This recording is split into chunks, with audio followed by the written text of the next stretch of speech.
against it, you got an idea of what's going on. Exactly, but these Deathblade decks, you know, some play Tarmogoyf and some play the Stoneforge Mystic. You know, the Blade package, you can have more or less targeted discard. You know, you can play the hymns, you can not, you can play more aggressively, you can play soft counters or just more pinpoint discard, all sorts of things. And the sideboard options are really just, you know, every card of every color, basically, in Magic's history, this deck has access to. So the configuration can be really well suited to both the metagame and also just the player's playstyle and experience in the format.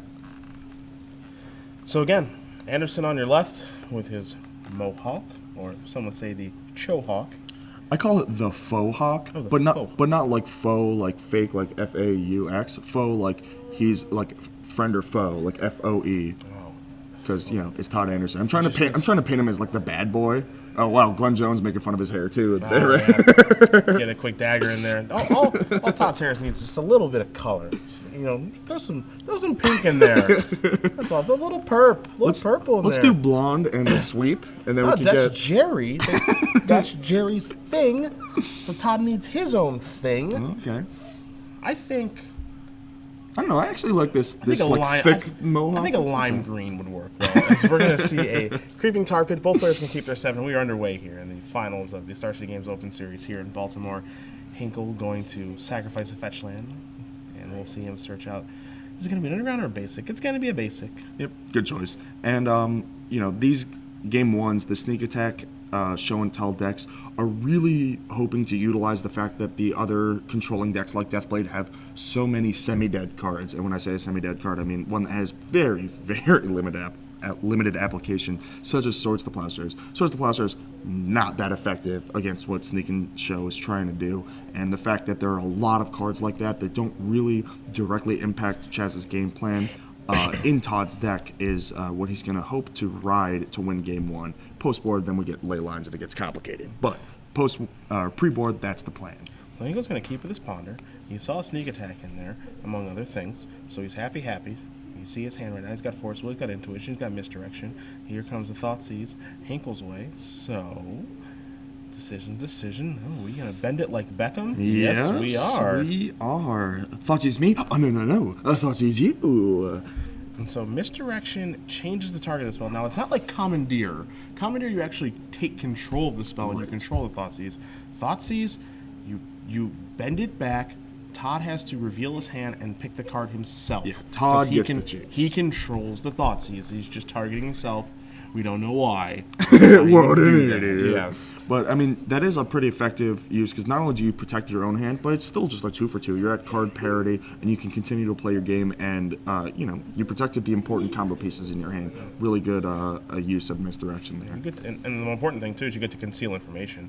You know, Todd has to still play this little guessing game, as he's going to cast a Brainstorm, Caracas, Force of Will, and Swords of Plowshares. A very, very good Brainstorm here. I mean, Force of Will is certainly a nice one. Caracas being the big one. Yes, Caracas quite, you know, one of the best cards for Todd pre-board. We talk about how few cards Todd has to interact with Chaz. Caracas is probably the best one to interact against what Sneak and Show is doing. Not necessarily all that great against Sneak Attack itself, but, you know, if you're show and telling in a Gristlebrand, it's also not that great. But if you're show and telling in an Emrakul, then it's awesome. Or if you're sneak attacking with only one red source, that's also a place where it can really shine. Yeah. So, Todd's going to play an island. He's going to pass his turn back. Hinkle's going to sacrifice that Scalding Tarn. May search for a basic mountain. We'll see what he chooses to do. But agreed, you know, Caracas is fantastic in this matchup as he searches for a Volcanic Island. But Sneak Attack is like kind of the natural trump.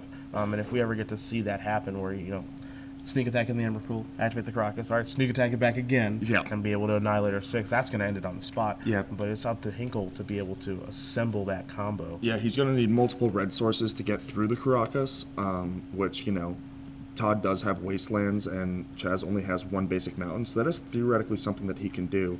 And this is a pretty straightforward Force of Will. Can't let Sneak Attack resolve in this spot. And Chaz actually has a Force of Will, but not a blue card. Yep. And he decided that he just had to go for it because the door was closing. Yeah, I mean, it's a tough spot, right? Where, you know, you can wait, and then if you wait and you get Thoughtseized, you don't feel very good. Yeah, can't win anymore. Yeah. So Hinkle's going to draw a card. It's a Brainstorm, so there's your blue card. So had he waited a turn, the Would've green light gotten would have that, been on. yeah. But Brainstorm will let him get a little bit deeper. Yeah, definitely not bad. So Force of Will, Simian Spirit Guide, and Gristlebrand. This is yuck. It might be super yuck, too. Does he have a fetch land? I think it's his last card. Yeah, he might have a fetch land here. Definitely not what he's looking for, though. He wants, you know, the sneak attack or the show and tell. He's got those 7 cards that he's really looking for. None of those there. And now he has to sort of decide, you know, how am I going to win this game through this Caracas where I don't really have access to unlimited resources. You know, I have the Gristlebrand, which is the better of the two in this matchup, especially facing down the Caracas, rather than the Emrakul. I have the Emrakul if I want that. I have the mana, I have the fast mana, I have the Force with the other Force, you know, as the blue card. And he does have the fetch, so how do I want to sculpt this? And it looks like he put back Gristlebrand and Simian Spirit Guide. The tough part here is that he actually has to play that fetch land, lose the City of Traders, just so he can fetch away the Brainstorm, because he cannot afford to be Brainstorm locked for 2 turns. No, he needs to find a sneak attack or a show and tell, and fairly soon. I mean, he's not under a ton of pressure, but, you know, Todd can keep drawing cards. As soon as he draws another land, he'll have a Batterskull, and then if that land is a black, you know, or a fetch, then he's got the Batterskull and the Tar Pit, which is quite a quick clock. And so Chaz is, even though it doesn't look like he's under pressure, he knows that, you know, he's got to get something going quick. Actually, you know, one thing that he can try to assemble as well is he can try to assemble a show and tell, putting in a sneak attack. Now, I mean, you can certainly make the argument that it's just much better for him to just find a sneak attack and just hard cast it, but that's something that he certainly can do. So now Hinkle's going to draw a card. Here's the Brainstorm again. So get a little deeper once again. Yeah, that's what the deck does. Cantrips, and he's not going to cast it. Patience is key. Maybe he has intuition or not. He could just be waiting as well, which, again, he's not in much of a hurry. And he actually got rid of the intuition to the Misdirection, so never mind there. Yeah. He also chose not to play his City of Traders. You know, if he has to like Brainstorm and fetch those cards away, he would have to sacrifice that City of Traders. But the City of Traders would have opened up a hard cast Force of Will, which little did he know is actually going to be quite relevant here, as Todd Anderson is about to tap out for a Batterskull. I think people always have Batterskull when they don't have Stoneforge Mystic. It's ridiculous. 5 mana. Let's do this thing. Oh, what he's actually doing is just attacking with the Tar Pit, leaving up the Caracas. This is a much safer line. You know, and those 3 points actually make it so now if he has another on-top land, gets to tap or gets to play the Batterskull, then it's a 2-turn clock. Sure. So that 3 damage might not seem like that much, but the difference between 17 and 14 in, you know, increments of 7, that's just a full turn. So here's an Ancient. He can put that one to play. I think it might be time to catch in this Brainstorm. I think he might wait one more turn, but yeah, we're getting to the point where he's gonna have to do it soon, if not now. Looks like he is going to wait one more turn. Yeah, I guess maybe once Todd casts if Todd does cast the Batterskull, then it's time to cash it in. You see him draw a land this turn, and it's like, all right, now it's time to Brainstorm.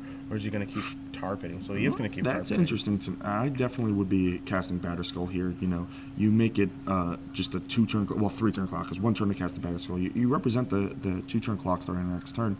And Misty Rainforest makes Brainstorming here much easier. Wow, and the patience pays off for Chaz, as now he's going to be able to do some real filtering. And we see Show and Tell, which is good but not good enough on its own. He does have the Gristlebrand as well, which he put back but was able to draw into again. That's important because if he Show and Tells an Emrakul into play, it just immediately gets bounced by Caracas. So he needs to put the Gristlebrand into play and try and, you know, draw some cards and find a sneak attack, which is actually what he's looking for. So here's an interesting thing. If he Show and Tells in Gristlebrand that turn, just as a draw 7, take draw 7, lose 7, go down to 4, gets him deeper in his deck to you know, actually have the opportunity to maybe kill Todd in 1 turn with sneak attack plus double activation, you know, versus, you know, he immediately put Show and Tell back, and it's just like, that's not sneak attack, I don't care, you know. I think Gristlebrand might give him the opportunity to get more draws. Yes, it's going to get bounced with Caracas, but, you know, is this a winning line with what we're doing? It's hard to say. I mean, if you do use it as a draw 7, you're looking at 3 damage from the Tar Pit, and that turns off not only your fetch land, so you're only getting 5 cards deeper, not 7, but it also turns off the Force of Wills in your hand, so you don't even have a way to protect your combo anymore. Okay. So I actually don't mind it, but Todd choosing to now as the point to tap his Caracas? That's risky. After the Brainstorm, where Chaz is able to sculpt his hand, he's got the Brainstorm fetch.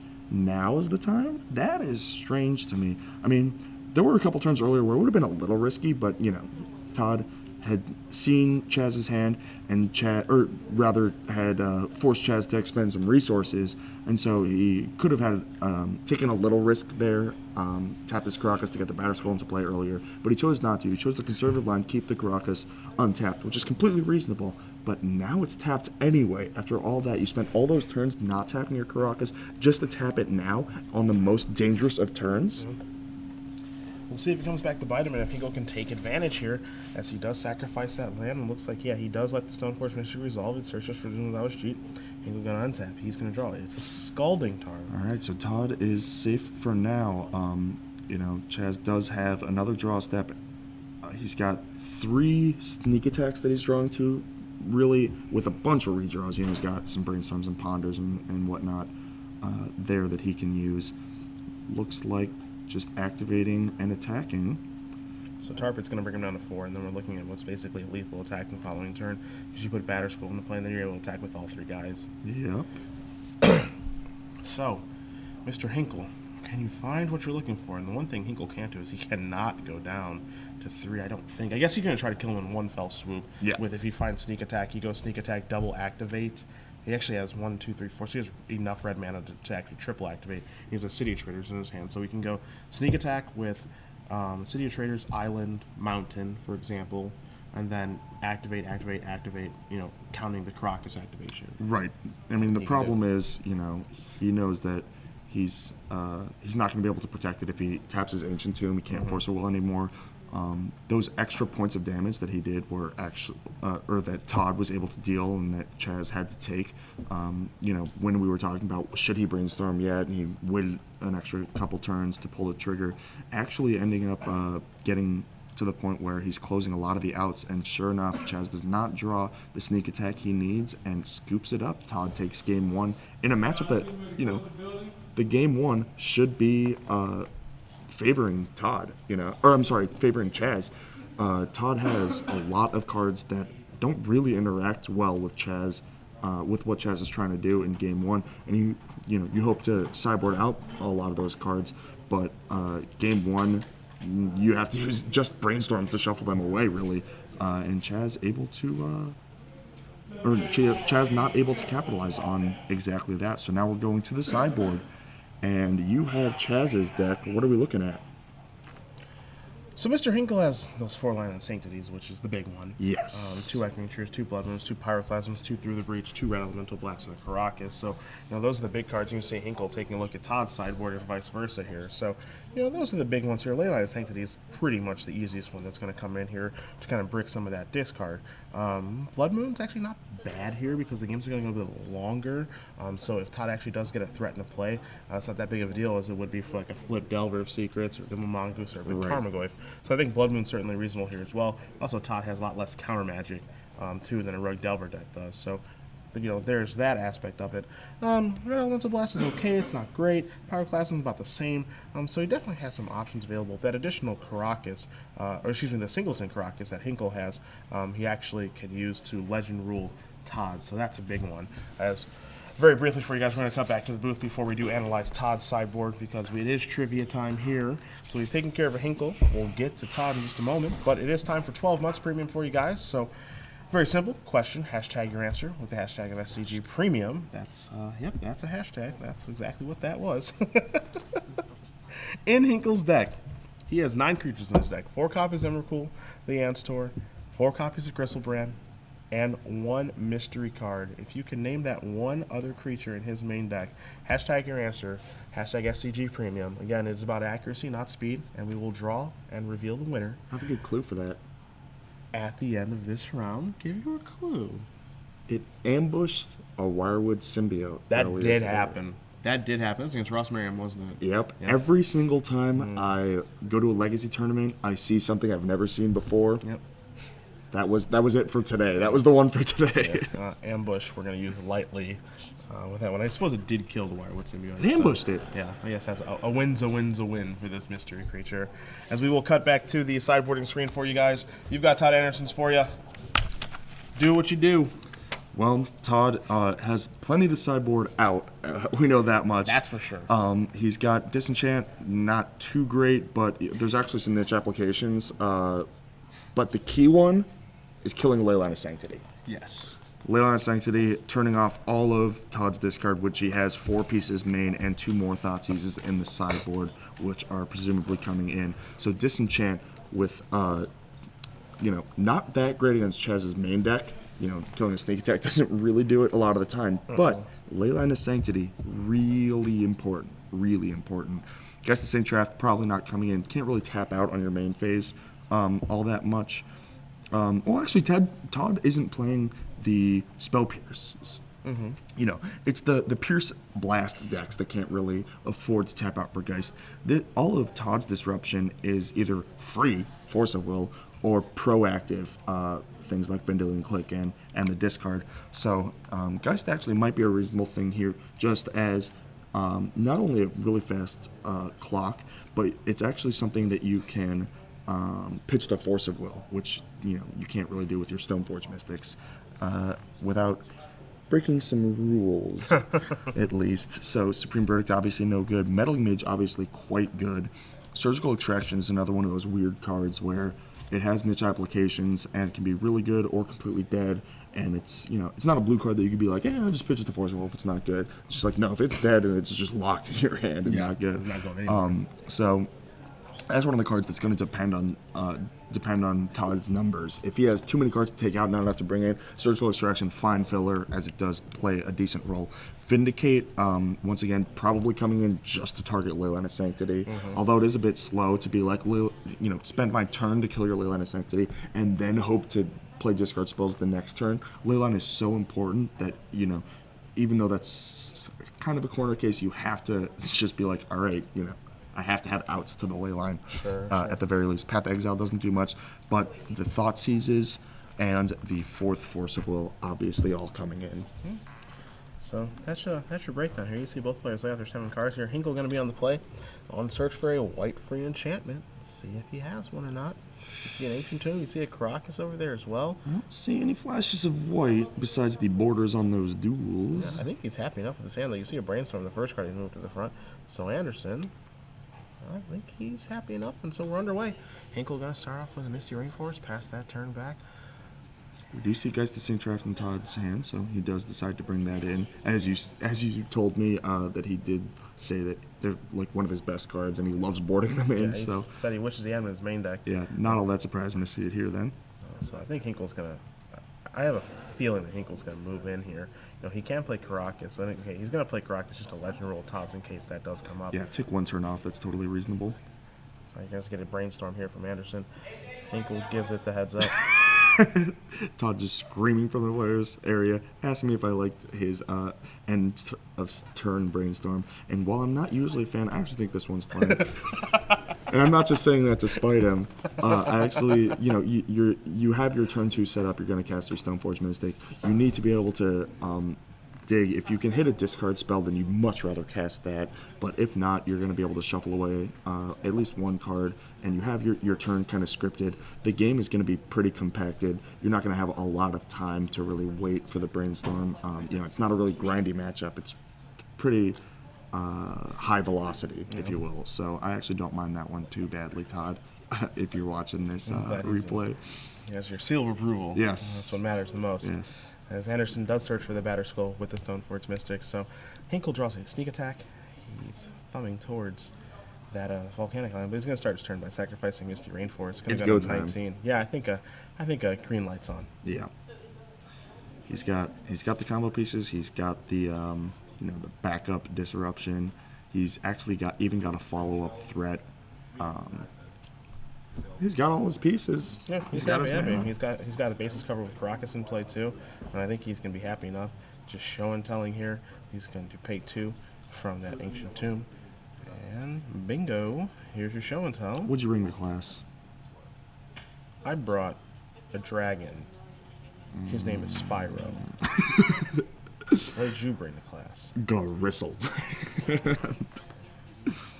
I think if Gristlebrand was in the Spyro video games, like the game just wouldn't be beatable.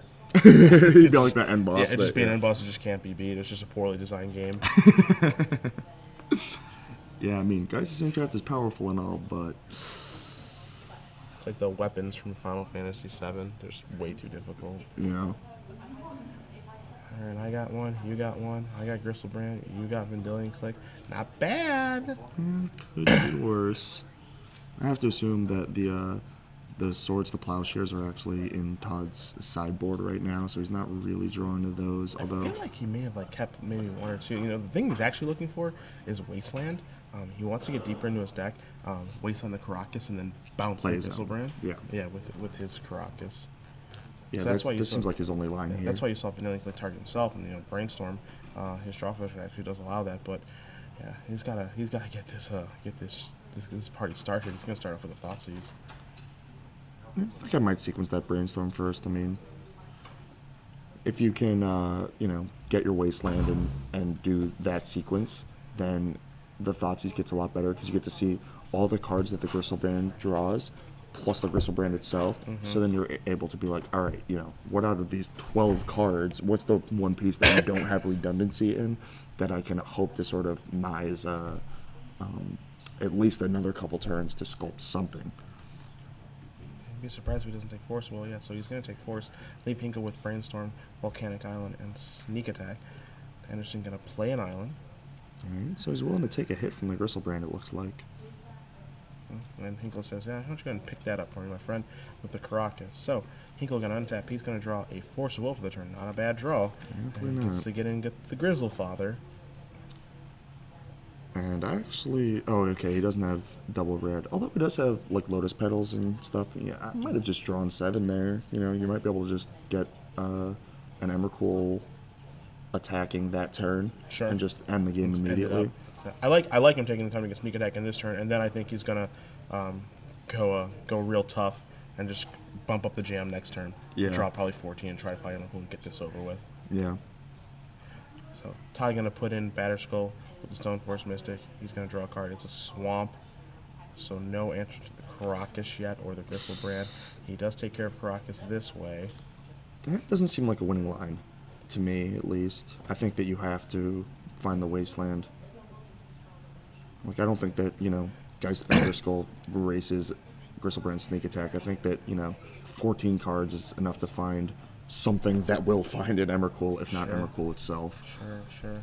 I understand where you're coming from. So Gristlebrand going to draw 7, take 7, hit Why, 1. why would he want to pay? 5, 6, Why would he want to damage himself? I know, that's ridiculous. I wouldn't want to pay life to draw cards either. There's Emrakul. He Annihilator it. Trigger. And Todd's going to take them all with him, I think. Is he going to reach for the graveyard? Okay, he's going to take it. Wasn't quite sure if he was going to move on or not. But yeah, that's going to be it for that game. So Hinkle's you going to win can- game 2. You can choose to sacrifice the Germ and the Batterskull, so that's I like a know. bonus prayer. I know, that's like a combo. It's like completely absurd. I can't believe you can actually do that. Yeah, it's too broken. The Yeah. game is designed poorly. That's what it is. So we saw there, Chaz didn't have the Leyline of Sanctity, but Todd didn't have the discard, so it didn't really matter. Chaz was able to get kind of free range to do what he wanted. He had plenty of time to set up, establish his mana base, and make a Gristlebrand with the Caracas backup is pretty nice, especially since we do know that Todd didn't have the Caracas at the time. Yeah, the one thing that Chaz was able to do there is just able to draw sideboard cards. And again, you want your sideboard cards in a deck like this to be extremely high impact so that when you actually do draw them, or when you're pondering or preordaining or brainstorming for them, when you find them, they actually matter. And Caracas mattered that game. Yeah, you don't want to bring in a bunch of cards that are just going to dilute your deck, take out combo pieces or things that are able to facilitate your combo in, backup disruption or the card filtering, the cantrips. The cards you're sideboarding out are real pieces of your deck. You put those into your 60 for a reason, and if you take out too many of them for cards that are like more narrow, then you can actually dilute your deck and actively hurt your deck. Sometimes you're better just keeping your 60. Actually, Craig Wesco, who just won Pro Tour Dragon's Maze, in not only the finals, but I believe also his quarterfinals match, didn't sideboard. I love it. just like put in 4 cards, you know, from his sideboard, and then took the same 4 out and played his 60 straight up. He's like, nope, built my deck perfectly. No, why sideboard when you build your deck perfectly? No need to see more. Wins the Pro Tour. Best part about that Pro Tour is, you know, a lot of people get stereotyped for what decks they play or typecast or whatever. I think everyone coming to that tournament, everyone knew that green white was a deck, and if you like would ask anyone for a tournament, like, what do you think West Coast like? Definitely green white. Yeah. And it's like, how do you think it's gonna do? Probably pretty well, because it's gonna have the best green white deck. Yep. Yeah, and he's gonna play it way better than everyone else. Yes. And sure enough, he won the tournament. Yeah. We've seen that a couple times in the past couple of Pro Tours. Paul Reitzel with White Weenie. That was exactly the example I was going to go to. Just not even close to a surprise. But like White Weenie was the best deck, and he's the best White Weenie player, and able to just crush the tournament. We actually went a 3-0, 9-0 in the top 8. I think that's the only time in Pro Tour history that has happened. A 9-0 in games. I believe that's the only time that's ever happened is Paul Reitzel. And everyone was blown away because it's like, really? You know, there were all these unbelievably broken, like, turn 1 combo decks in Pro Tours of yore. The one deck that actually just wins every single game in the top 8, in one of the best top 8s in Magic history, is White Weenie. Dub. My favorite deck. So, I think you had Figure Destiny in his deck, too. Whew. Yeah, best card. It's like your favorite card ever. Yeah, best card ever made. Does Figure Destiny win a fight against Gristlebrand? Yep, the answer is yes. Yeah, well, eventually. The answer is yes. As you see, Anderson has kept his hand. You got Hinkle as well. Hinkle's going to lead off with a mountain. The most important part here is no Leyline of Sanctity. Yeah, you see Hinkle's hand right now, so you see a Force of Will, City of Traders, Show and Tell, Through the Breach, Sneak Attack. So he's got all of that part of the combo down. Right. He needs the other part of the combo, which is the Giant Jerk. And he needs to find one pretty soon here, as Anderson is going to search out a scrub land to go along with that Tundra. So he's got all his colors. And what are we going to see? Dark Confidant? Dark Confidant is a good place to start. Dark Confidant definitely the better of the options here. You know, if you have Stoneforge Mystic, you'd much rather have Dark Confidant. You need to draw your relevant cards, your discard spells, especially because Chaz does not have the Leyline, but it looks like we are going for it. And Todd does have Force of Will. Let's get Sneak Attack into play. You see Disenchant, actually. I wonder if he's going to... Yeah, you see him going in the center. Because if he has another Lotus Petal, or if he has a Simian Spirit Guide, Todd just gets blitzed this turn. It's just the Spirit Guide, right? Because if it's a Force, or if it's another Lotus Petal, you can force that. Yeah, sure. So it's either two more petals or the Simian Spirit Guide. It's really low percentage, but Todd has to wonder, is it worth it? You know, because the Disenchant can answer the Sneak Attack, but it can't answer the Show and Tell. And sure enough, he lets it resolve, takes the turn back, and it's going to have a really, really nice turn, really well set up. Yeah. I mean, this turn actually just got insane because he drew a Wasteland. So now you can just go Disenchant this. Oh, Wasteland, your City of... Okay, Force of Will, never mind. Force of Will back. Yeah, this turn's insane. Yeah. So Force of Will back, removing my Jace or my Geist Saint Trap. Depending on what he wants to do, he's going to remove Jace. No, but just Jace, he just Geist just closes the game. Yeah. He can then he can waste on the City of Traders and let Bob trek on through here. Yeah, this turns completely absurd. Yeah. You want to talk about, you know, high impact, like compacted, you know, early games. Look at that turn 3 from Todd Anderson, and now he's got the stream of cards from Dark Confidant, the threat in the form of the Bob itself, and the Geist of Saint Trap. He has another Jace to curve into next turn and sort of start Fate Sealing and try and shut Chaz out of the game. Well, there's the fatty. Yeah, but he's so far away. I mean, a double land turns it around, but here comes Bob again. March flats the draw. Follow that up with Stoneforge Mystic, which doesn't have a ton of relevance. I think he just wants to slam down Jace again. Yeah. In comes the Geist, the Angel, and the Bob. So that's attack for 4, 5, 6, 7, 8. Got to put Hinkle on a 2-turner. It forces Hinkle to have the absolute stone cold nuts on the next turn. He's gonna tap out. He's gonna cast Jace. You have to Fate Seal here, right? Yeah, Even though you're not sure what piece he's missing. Yeah. I mean, I think you just have to Fate Seal because the Brainstorm doesn't really get you anywhere. Since you have lethal next turn, pretty much no matter what, he does brainstorm. So I mean, he's only really drawing to force plus blue card here. I actually like Fate Sealing. It is awkward to Fate Seal when you don't know what piece they're missing, so you don't actually know what to put on top or bottom, especially because he's got the fetch land anyway. But it doesn't matter because Chaz has got nothing. Yes, sir. And extends the hand. Todd Anderson, winner, chicken dinner. Fat guy, little coat, champion. Deathblade, take it down. Back-to-back Legacy Open championships. Chad Hinkle with a fantastic tournament.